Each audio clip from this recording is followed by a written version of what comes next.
Hello guys, welcome back to review ranger. അങ്ങനെ ഇന്നാണ് ആ ഭാഗ്യം ഉണ്ടായത്.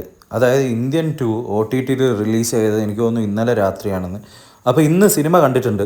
അപ്പോൾ സിനിമയുടെ ഒരു അനാലിസിസ് ആൻഡ് റിവ്യൂ വീഡിയോ ആയിരിക്കും ഇത്.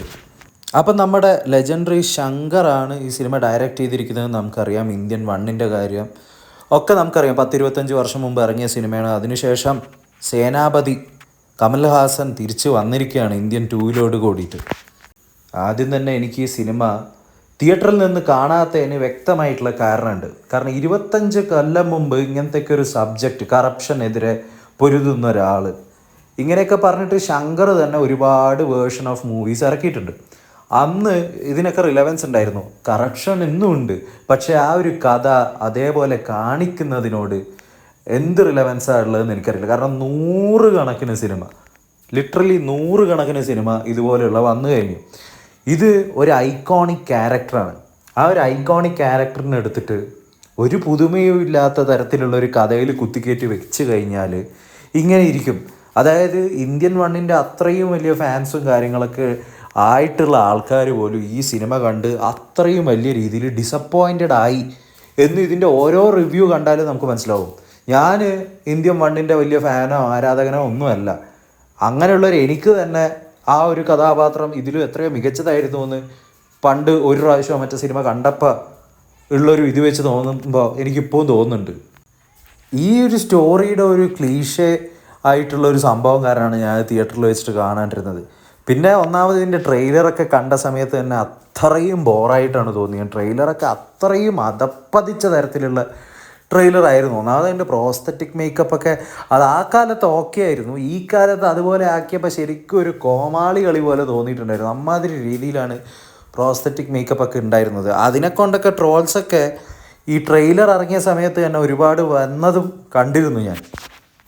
ഈ സിനിമ സത്യം പറഞ്ഞാൽ ഒരു തരത്തിൽ പരാജയമാണ്.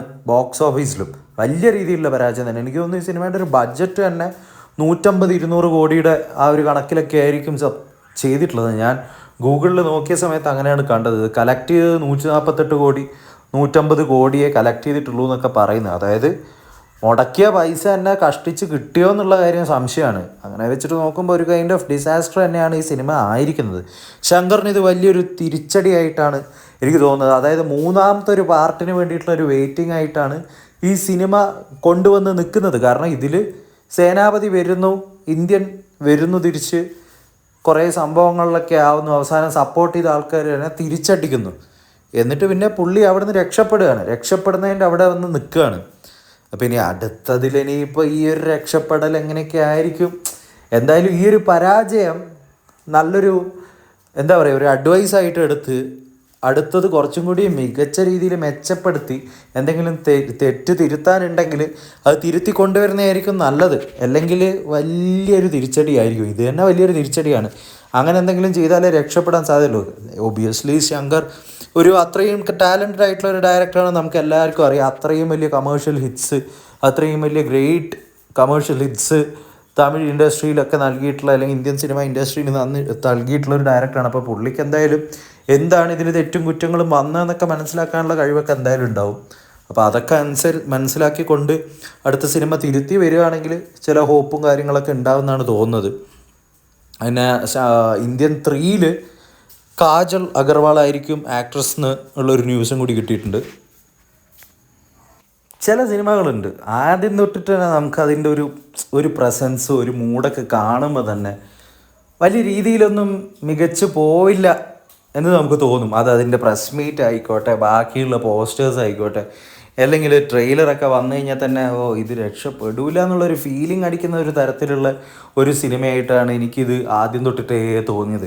അതുകൊണ്ട് ഞാൻ തിയേറ്ററിൽ നിന്ന് കാണാതിരുന്നതിൻ്റെ വേറൊരു റീസണും കൂടി എന്ന് പറഞ്ഞു കഴിഞ്ഞാൽ 3 മണിക്കൂർ 2 മണിക്കൂർ 45 മിനിറ്റ് ഒന്നും സ്പെൻഡ് ചെയ്യാൻ തോന്നുന്നില്ല ഇതുപോലുള്ളൊരു ക്ലീഷേ കഥ കാണാൻ വേണ്ടിയിട്ട്. അതായത് തിയേറ്ററിൽ പോയി വരുമ്പോൾ നമ്മളെല്ലാം കൂടി ഒരു 4-5 മണിക്കൂർ ടോട്ടലി ഒരു ദിവസത്തിൻ്റെ സ്പെൻഡ് ചെയ്യണമെന്ന് അർത്ഥം. അപ്പോൾ ഇതൊക്കെയാണ് എനിക്കുണ്ടായിരുന്നൊരു എക്സ്പീരിയൻസ്. OTT ആയതുകൊണ്ട് വെറുതെ ഇങ്ങനെ എന്തെങ്കിലുമൊക്കെ കുറച്ചുകൊണ്ടിരുന്ന് കാണാം, വെറുതെ ഇങ്ങനെ ഓണാക്കി പ്ലേ ആക്കി വിട്ടിട്ട്. അത്രയൊക്കെ ഈ സിനിമേനെ കൊണ്ട് പറയാനുള്ളൂ. അപ്പോൾ നിങ്ങൾക്ക് എന്താണ് ഇത് കണ്ടിട്ടുള്ള എക്സ്പീരിയൻസ് എന്ന് വെച്ചാൽ comment down below. So we'll come with another video next time. Until then, take care and bye bye.